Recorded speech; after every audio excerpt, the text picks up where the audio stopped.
Good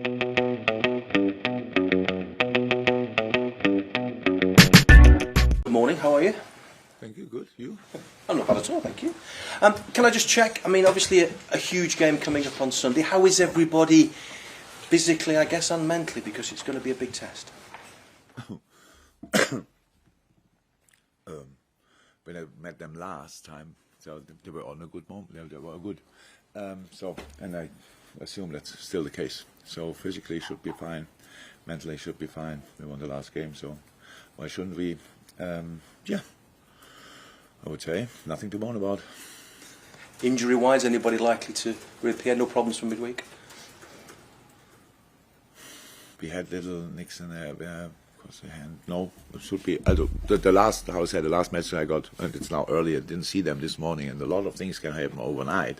But yesterday evening, they were all fine, apart from the players who are out, Thiago and Luis Diaz. Nobody likely to return from that?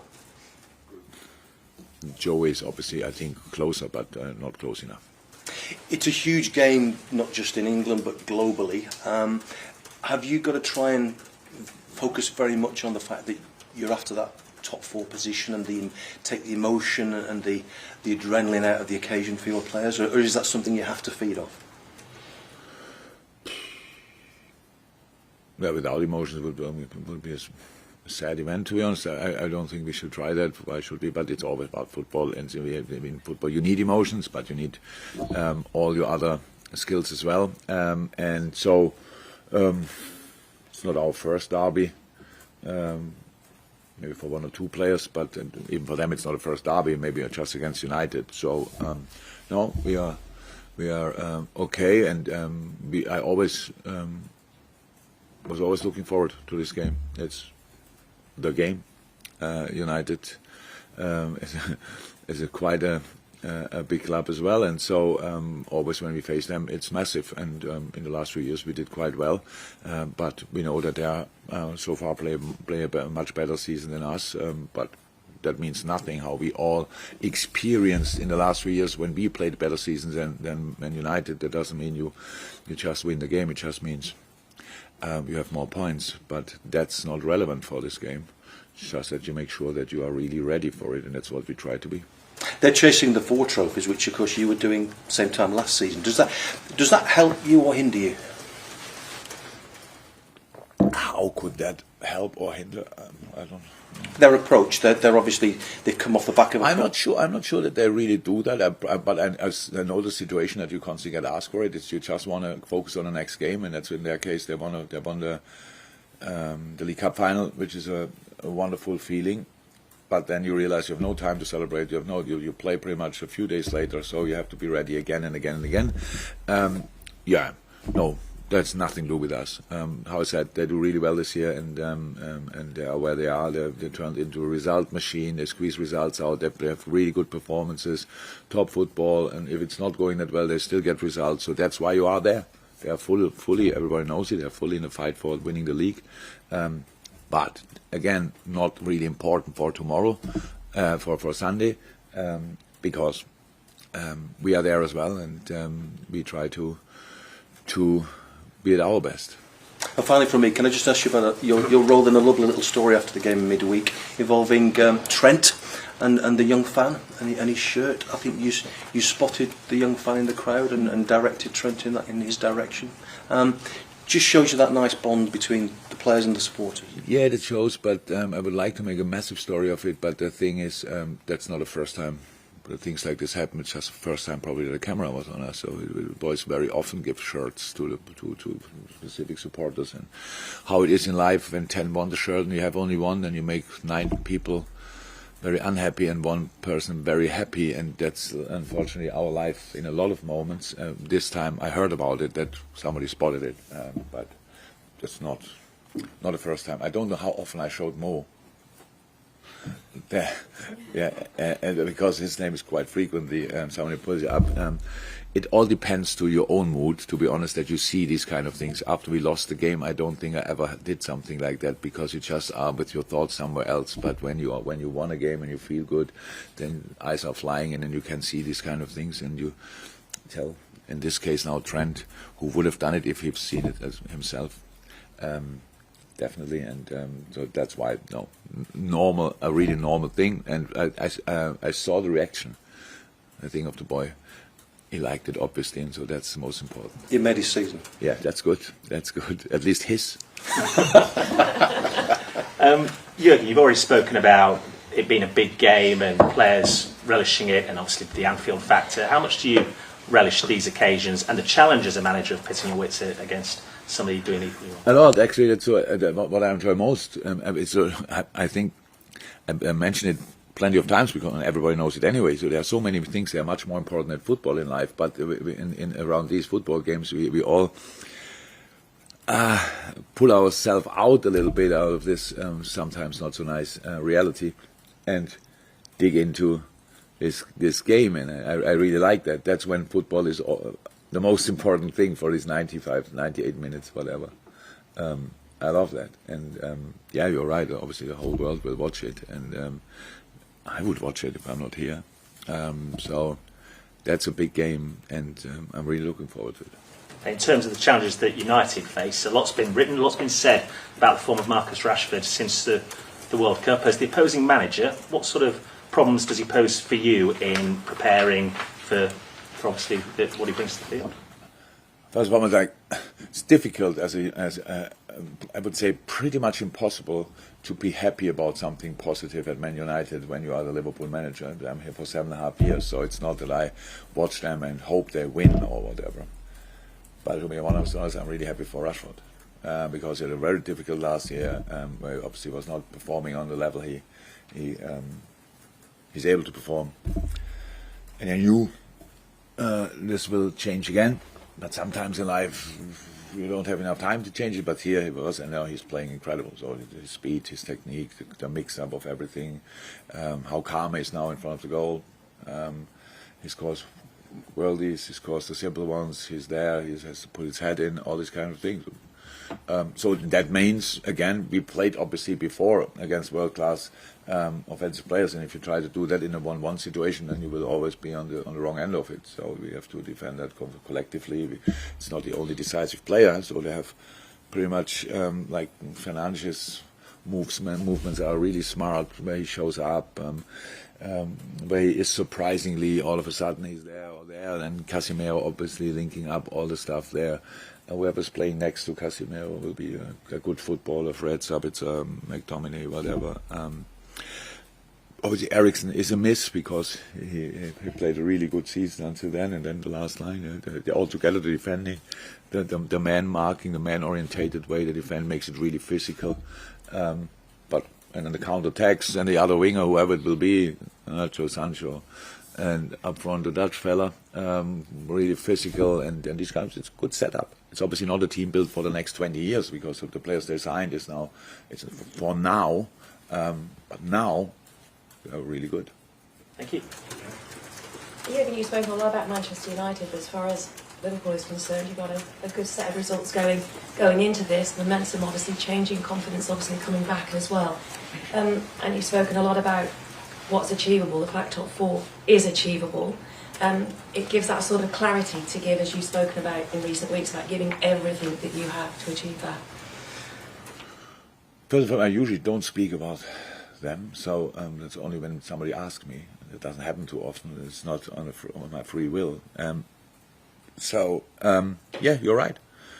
I said before the last game, this is a week where I would like to give the season a proper push, and with the last game and the way it went and the result, obviously we did that, and now we have to make the next steps. There's no doubt about it that it's nothing is done yet, but that's good.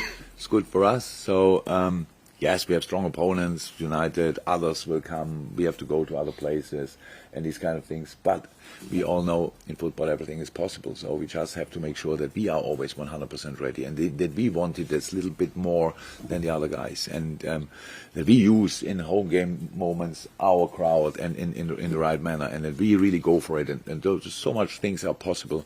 Nobody knows where we will end up, but I said I would like to squeeze everything out of the season, and that means finish as high as you somehow can, and that but nobody knows where it will be in a moment. So we just have to make the steps, the decisive steps, and the next one is another decisive one, and then we go from there, because then the next game is coming up, and we go to Bournemouth, which is super important, and all these kind of things. So I'm really fine. How I said, it's much better to sit here and facing your questions when you won the last game. Absolutely, so much better. So that's my first motivation. That's why I want to win it. That we have a press conference after, and I don't have to look in your faces and answer all the average rubbish questions. So I will tell the boys that they can make my life a little bit easier. But on top of that, obviously, we have 5 million reasons why we want to win this game, and let's give it a try. You could use that as part of it, couldn't you, that you wouldn't want to play sus? They know already. I told them all. When we lose a game and I have to go outside and make 7 TV interviews, I tell them thank you very much for that. Jurgen, there's only 3 points at stake on Sunday. 3 points for beating United, the same as everybody else, but it could really help to bring added buoyancy to this push for the top 4, couldn't it? Because of the belief that it gives to everybody involved in the club. If you get that, it could give it could be a big boost if you can get it. Your question is pretty much the answer. Shall I repeat it? No, you're right. You're right. But you've got it from the inside, and you can see the change. Yeah. I tell you after when we won it. I tell you after how big the push was. So I don't know now, but it's good. It's difficult. It will be difficult. So we cannot sit here and do like we did it already. So they are good. You had big victories. Yeah, we had. Like the last few weeks, were you too much interested? I know you knew about what we did.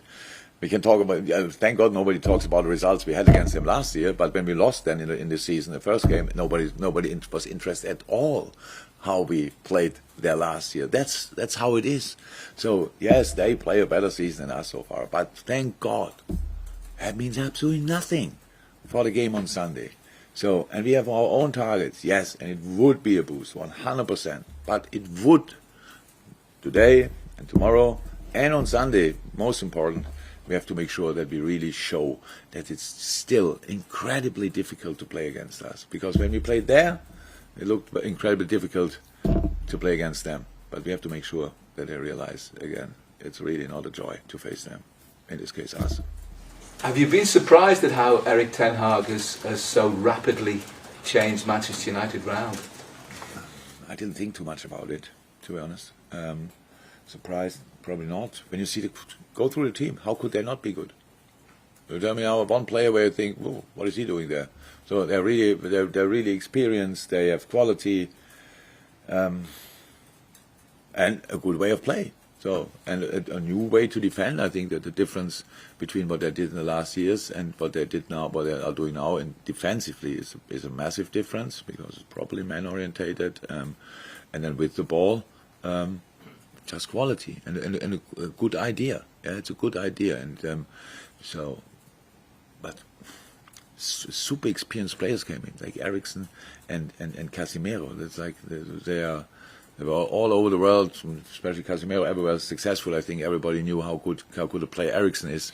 Rashford is in form of his life. So if that's the case, and for sure influenced by Erik ten Hag as well. But when my players perform well, it's not that I feel, oh, I did that. So Erik will know that Rashford is a real talent, and now he's there.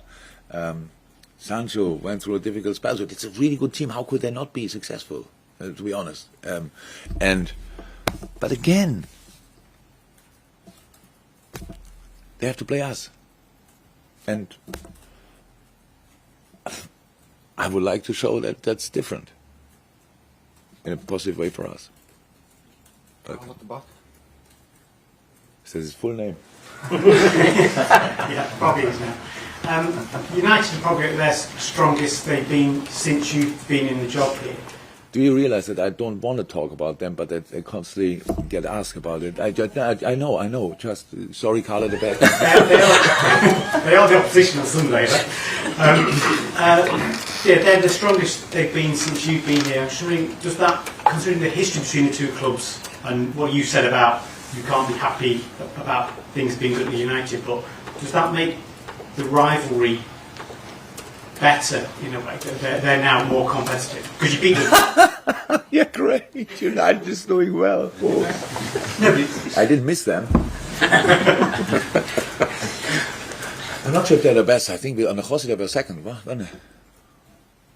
Yeah, and Jose was there. They finished the season second. So that was pretty good. They won the European League that year as well. So yeah, 17. I still can remember it. Look, that's how impactful their success is. Now it's all okay. What was your question? It makes the rivalry more. No. yeah, they're England's two. Yeah. Oh, you said it now. What did you say? England's two? What? England's two most successful clubs. Ah, good. I didn't have to say that. Yeah, it's all good. I can imagine. Look, it's really a little like when I saw now, and I don't read a lot, but when you see them from time to time, you know, everything what they are doing is great, fantastic, and I can imagine how annoying that was when in the last few years when we were there and everybody was talking, Klopp is doing this and Klopp is doing that. Wow, outstanding, and bringing young players and doing this. It's really like so, and that's now it's completely fine. They deserve it. I deserve where they are. They won the points. They play good football like all the others as well. They're Arsenal. My God, they are flying, and having results and playing real good football. I respect that a lot. Man City is Man City, playing good football and are there as well. So this is not where we are this year, but okay, we were there the last few years, so we want to go there again, 100%. But apart from that, I couldn't be lesser interested in what they are doing. I just respect what they do. Then we analyze it. If it doesn't take too long, I have time for an analyze meeting in a few minutes. And then we go through it, and then we will try to find a way how we can cause them more problems than we did in the first game when we played them. So, and that's my only thing I'm thinking about when United comes up in my mind, and nothing else. Yeah, can I just ask about Fabinho? I thought he was very good in midweek. Is there a feeling he's sort of slowly getting back to his best? It's obvious. So when I spoke about it, it's a bit strange when I say, you know, Fabinho's not his best. It's like, oh, he said it. Everybody could see it. So why should I not say the obvious stuff? And now everybody can see Fab is getting back. So that's exactly what we need, obviously. So we spoke a second ago about Rashford, and now, okay, it's a different position, but things like this happen. You cannot explain it really, just there, it happens. And now I was so happy about the last game of Fabinho. We were so happy because so many things were exactly like we need him, bringing the long foot in here and all these kind of things. It was a really good game. And that's exactly how we were used to have him. So the lighthouse, the Hoover, all these kind of things. There's a point when you take things just for granted. You lose the ball there, yeah, no problem, because there's Fabinho. And we have the ball again. So, and of course you miss these kind of things in moments when it's not there. And how can you be prepared for that? Oh, it's not cool. And you don't have 5 6s in the club or stuff like this. Number 6 in the club. So was really good. And I'm really happy for him and happy for us that he looks really like the old one again. Jurgen, just actually, there was a stat this week that Liverpool have gone the longest out of any Premier League team without a penalty. It's coming up to a year. Watford last April. Did you find that strange? Yeah.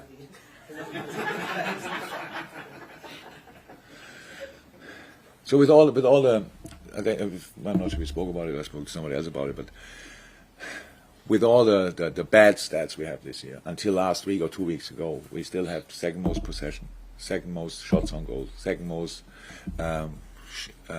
shots in general, crosses, bam. We are still stats-wise really up there. So we are very often in the opposition box. I have no clue how that can happen, but it happened. So we can't. We won the last game 2-0, but I have so many strange moments in the game. So not a penalty-wise. I don't think it was a penalty or whatever. I didn't see these kind of situations back, but so many strange decisions. Wow, how is that possible? And but we just take it, and especially when you win, you don't talk about it and you don't think really about it. But not getting a penalty for that long time is funny. Yeah, but I don't think we got particularly